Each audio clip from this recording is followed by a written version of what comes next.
Қоңыр мерген.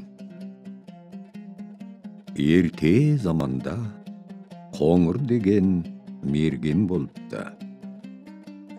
Ол қоңырдың өнері көзіне көрінген аң болсын, құс болсын, атып жығып, ешбір аңдарды қоймайтын болса керек.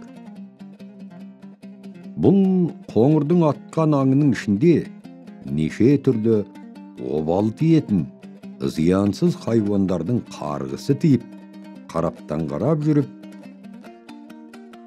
өзін екен білмей, ақылынан адасып қайда болса сонда жүріп кетсе керек. Бұл қоңыр мерген ен далаға шығып, қамыстан күрке тігіп, басына пана қылып, не керегін істеп, жан сақтарын білмей, күркенің есігіне қақпан құрып, шқан ұстап жейтін болса керек.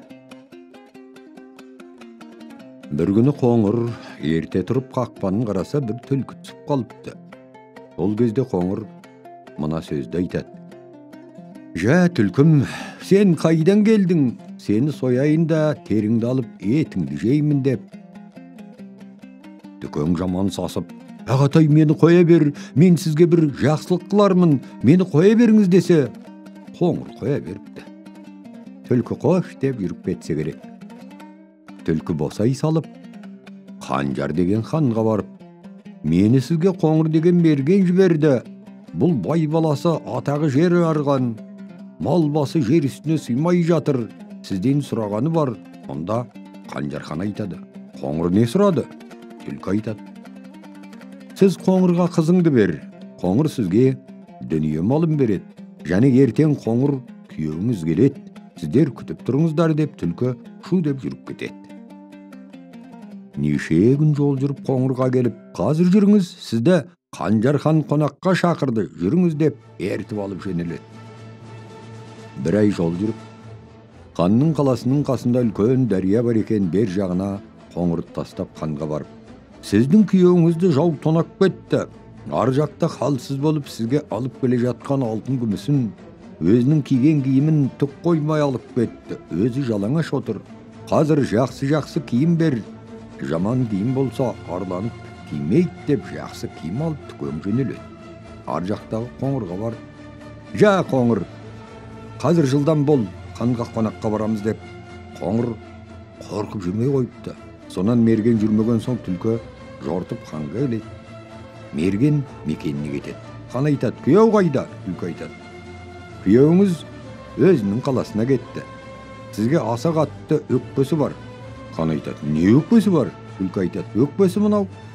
Сіз қоңырдың алдынан әскермен барабан тартып шыққан жоқсыз. Өкпесі сол» деп жүріп кетеді. Келе жатса, бұл түлкіге екінші түлкі кез болып: «Қайдан келесіз? Қарныңыз тоқ екен, менің қарным ашып жүр» депті. Түлкі айтты: «Олай болса көп болып жиылыңдар, мен сіздерді Қанжар ханға ертіп барып тамақ алып беремін» деп. Бұл сөзге момын байғұс сеніп тау-тасты жортып жүріп, бір жүзі жиылып, алғашқы түлкіге еріп ханның қаласына келіпті. Өз алдымен ханға келіп мына сөзді айтады: «Сізге күйеуіңіз 100 түлкі сыйға жіберді» деп. Бәрін қамап беріп өз жүріп кетеді.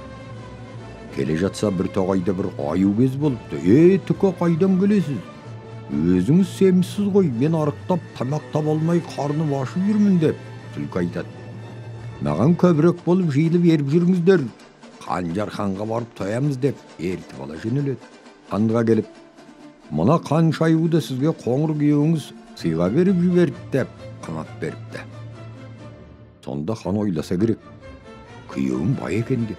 Түлкі: «Сіз дайын болып тұрыңыздар, мен күйеуіңізді ертіп келемін» деп жүріп кетіп, қоңырға келіп: «Қане енді жүрейік, сізді хан күтіп отыр» деп ертіп ала жөнеледі. Қоңыр еріп жүргенде еш нәрсе білмейді. Қоңырды судың бер жағына қойып ханға барады. Түлкі ойбай салады. Хан айтады: «Не болды?» Түлкі айтады: «Не болғаны құрысын, қоңырды жау талап кетті. Сізге келмесек жау бізді қайдан тонасын» деп аса кейіп жылай береді. Хан өзіне қараған әскерін жиып, барабан тартып, арғымақтарын жегіп, ар жаққа таман жөнеледі. Түлкі бұрын жөнеліп, қоңырға барып ханның берген киімін кидіріп, арбаға сүріп алып жөнеледі. Күйеуді оңаша үйге апарып қондырып, кешке ханның қызын үйіне алып келеді. Қалыңдық қасына отырса, қоңыр қарамайды. Қоңыр менсінбей отырған жоқ, өзі шошып отыр. Қоңыр жоламайды, түлкі келеді. Жә мерген, не отырсыз? Өзіңіз неге келдіңіз, білесіз бе? Қоңыр айтады, мен қайдан білейін? Өзім қайда келгенімді білмей шошып отырмын. Түлкі айтады, сіз қорықпаңыз деп. Өзінің істеген ісінің бәрін айтады. Қоңыр, не айтасың, мен сенбеймін. Түлкі айтыпты, сіз анық дос болсаңыз, маған сеніңіз. Қоңыр сенді. Қызбен жанасып қутыңдай бастады. Қанжар хан неше күн той қылды, неше ай қонақ болды. Бір күні түлкі ханға келеді. Біз енді қайтамыз. Сіздер өзіңізге қараған халқыңызды жиып, біздің қалаға қонақ болыңыздар, және Қоңырдан қалың бала алыңыздар деп ертіп жүрді. Қара жолға түскен соң, сіздер осы жолмен жүріңіздер, мен алдымен бара берейін деп жүріп кетеді. Келе жатса, қалың жылқы, қой, түйе, малға кез болады. Түлкі, бұл кімнің қойы дейді, қойшы. Мінез кемпірдің қойы, түлкі. Сен үйдеп айтпа.